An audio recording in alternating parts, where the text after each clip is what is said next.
ভক্তি আর যুক্তির সন্ধিক্ষণে দাঁড়িয়ে আমরা বারবার এক প্রশ্নের মুখোমুখি হই। ভগবান শ্রীকৃষ্ণ কি সত্যিই ছিলেন, নাকি তিনি কেবল কাব্যের চরিত্র? একটি ভাব, একটি অনুভব, একটি কিংবদন্তি।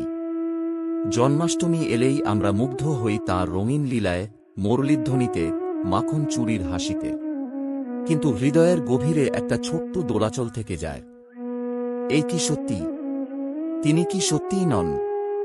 আজকের এই পর্বে আমরা সন্ধান করব শ্রীকৃষ্ণের অস্তিত্বের না থাকার সম্ভাব্য প্রশ্ন এবং তবুও কেন তাঁর গৌরবময় কীর্তিগাথা আমাদের বৈজ্ঞানিক মন, যুক্তিভিত্তিক চিন্তাধারাকেও শান্ত করে। কৃষ্ণ একদিকে ঈশ্বররূপী, অন্যদিকে একজন চূড়ান্ত মানবচরিত্র। তাঁর জীবন হল প্রেম, বুদ্ধি, কৌশল ও করুণা, সবকিছুর এক মোহময় সঙ্গীত, যাকে বিশ্বাস করা যায় না কিন্তু উপেক্ষাও করা যায় না, যার অস্তিত্ব নিয়ে সংশয় থাকতে পারে কিন্তু প্রভাব অনস্বীকার্য। তাই আজ আমরা বলবো, কৃষ্ণ থাক বা না থাক, তিনি কেন থাকেন আমাদের হৃদয়ের অন্তর্গত সত্যে। কৃষ্ণ থাক বা না থাক, কেন তিনি আমাদের হৃদয়ের অবিচ্ছেদ্য সত্য, যার নাম শুনলে হৃদয় কেঁপে ওঠে, যার প্রেমে যুগ যুগ ধরে অশ্রু ঝরে, যার মুখে ভগবদ্গীতা, যার হাতে সুদর্শন চক্র। তিনি ভগবান শ্রীকৃষ্ণ। কিন্তু প্রশ্ন থেকে যায়, তিনি কি কেবল কাহিনীর চরিত্র, নাকি চেতনার এক চিরন্তন বাস্তবতা? আজকের বিজ্ঞানমনস্ক সমাজে বিশ্বাস আর সংশয়ের মাঝে দাঁড়িয়ে আমরা খুঁজে ফিরি সত্য। এই চিন্তা নিয়েই আজ আমরা চিন্তনে এক অন্তর্জমা যাত্রায় পা রাখব। চলো খুঁজি সেই কৃষ্ণকে, যিনি শুধু ছিলেন না, আজও আছেন আমাদের ভাবনা, অনুভব আর হৃদয়ের গভীরে। ঐতিহাসিক বাস্তবতা বনাম বিশ্বাস।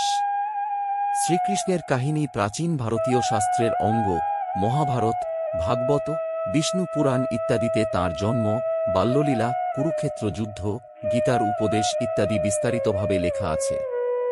কিন্তু ইতিহাসবিদেরা জিজ্ঞেস করেন, তথ্য কোথায়, প্রমাণ কোথায়? 1988 সাল থেকে ভারতের দ্বারকা উপকূলে সমুদ্রতলে উদ্ধার পাওয়া কিছু প্রাচীন ধ্বংসাবশেষকে অনেকেই কৃষ্ণের নগরী বলে মনে করেন। কিন্তু এখনও পর্যন্ত কোনো চূড়ান্ত বৈজ্ঞানিক সিদ্ধান্ত আসেনি। তবে একথা সত্য, তাঁর অনুপস্থিতি প্রমাণিত নয়। কাহিনীর গভীরে যে সত্য, তা অস্বীকার করা যায় না। ধরা যাক, কেউ বিশ্বাস করে না কৃষ্ণ ছিলেন। তবু কেন লক্ষ লক্ষ মানুষ তাঁর প্রেমে আত্মবিস্মৃত হয়? কেন যুগে যুগে তাঁকে নিয়ে রচিত হয় কাব্য, সঙ্গীত, নাটক, মূর্তি? কেন রাধাকৃষ্ণের প্রেম আজও শুদ্ধ প্রেমের প্রতীক? কারণ এই কাহিনীর মধ্যে আছে এক চিরন্তন রস, এক পরিপূর্ণ মানবতা, যা হৃদয়ে স্পর্শ করে। তিনি না থাকলেও আমাদের ভেতরে এক গভীর স্পন্দনের মতো রয়ে যান। যুক্তিবাদী মন কেন কৃষ্ণে শান্তি খুঁজে পায়? একজন বিজ্ঞানমনস্ক মানুষ হয়তো ঈশ্বর মানে না, তবু কৃষ্ণের গীতার উপদেশে সে শান্তি খুঁজে পায়।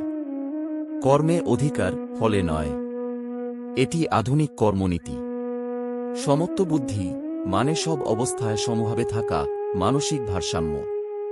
কৃষ্ণ একজন অন্তর্জ্ঞানী মনোচিকিৎসক, একজন নৈতিক শিক্ষক, আবার একজন দর্শনের মূল উৎস।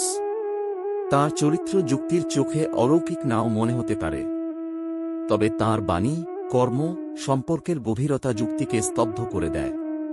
কৃষ্ণ এক চেতনার নাম। শ্রীকৃষ্ণ কেবল একজন ব্যক্তি নন, তিনি এক রস, এক চেতন, এক দিক নির্দেশনা।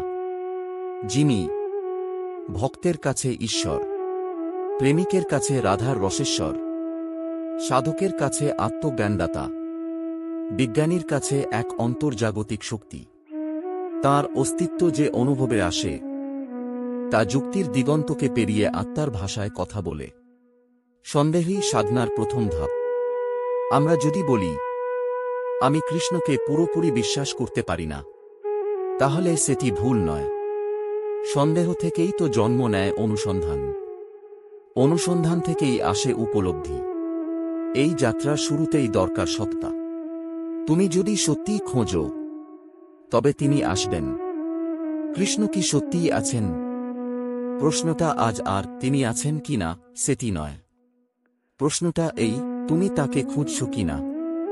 যদি খুঁজো, তবে অনুভবে, স্বপ্নে, ভক্তির এক ফোঁটা অশ্রুতে তাঁর স্পর্শ তুমি অনুভব করবেই।